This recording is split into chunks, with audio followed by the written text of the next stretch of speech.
আসসালামু আলাইকুম। আজকে আরেকটু ভিডিও নিয়ে আপনাদের মাঝে আসলাম। আজকে ডাটা দিয়ে ছোট মাছ দিয়ে একটা চচ্চড়ি করব। চচ্চড়িটা কেমন লাগলো আপনারা সবাই শেয়ার করে কমেন্টসের মাধ্যমে জানাবেন।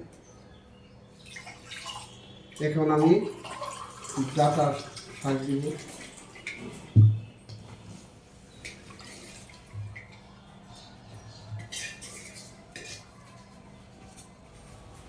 তারপর এখন আমি পেঁয়াজ, কাঁচামরিচ দিয়ে দিচ্ছি।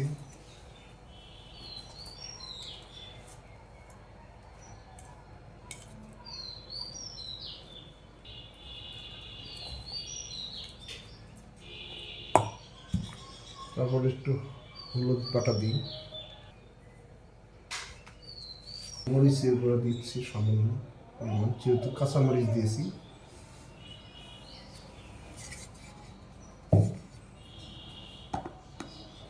তারপর আমি কাসকি মাছ, ছোটো মলা মিক্স মাছটা আমি দিয়ে দিচ্ছি।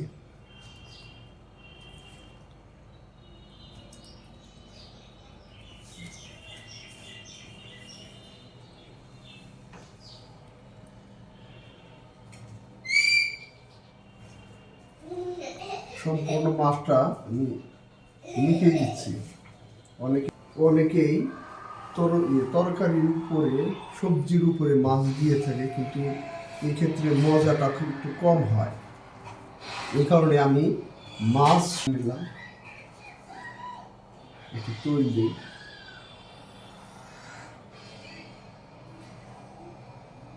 আমি তরকারিতে সাধারণত তৈরি কম খাই, এই কারণে তৈরির পরিমাণে একটু কম দিলাম।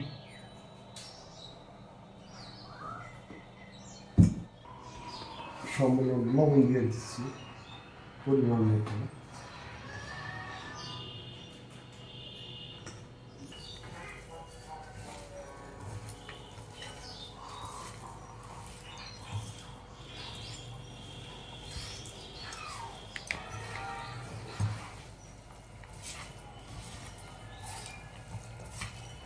এখন আমি মিক্স করে দিলাম সবজি, মাছ এবং বিভিন্ন প্রকার মশলা মিক্স করে দিলাম।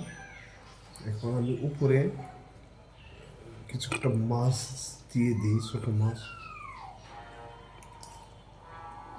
এই মাছটি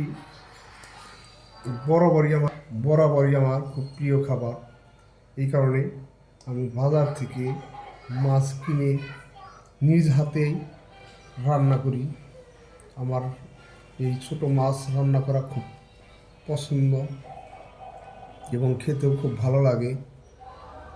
অনেকেই এই ছোটো মাছ খুব পছন্দ করে, কিন্তু বাজার থেকে বর্তমানে বাসায় নিয়ে আসলে অনেকেই এই কাটাটা, মাছ কাটা খুব কষ্টকর মনে হয়, এই কারণে কাটতে চায় না। এই জন্য অনেকেরই ছোটো মাছ, তুমি সুযোগে আমার বদনাম করে দিতেছ। ছোটো মাছ খাওয়া হয় না।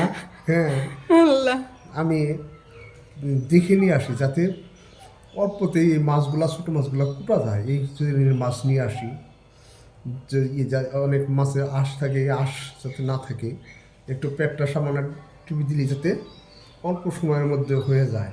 এই আমার সব কাজ শেষ। এখন আমি মাছটা চুলায় রান্নার জন্য বসাই দিব।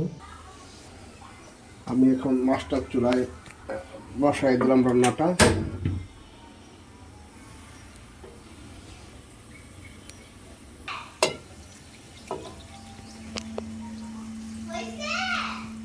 এখন আমি রান্নাটা বসাই দিলাম, এখন রান্না হবে। আপনারা একটু অপেক্ষা করেন, 2 মিনিটের মধ্যে চলে আসবে। ঢাকনা খুলে দেখি তরকারির কি অবস্থা। ওয়াও, সুন্দর হচ্ছে কালার, এবং পরিপূর্ণ তরকারিটা একটা ম্যাচিং হয়ে গেছে। একটু পরেই তরকারিটা হয়ে যাবে, আমরা নামাবো। রান্না শেষ, এখন আমি তরকারিটা নামিয়ে নিব। এই মাছটা রান্না করা এবং কোটা বাছা করা খুব কষ্টকর কাজ হলেও এটা একটা পুষ্টিকর খাবার। সবাই এই মাছটি রান্না করে খাবেন, সবাইকে অনুরোধ করছি। এবং বেশি বেশি করে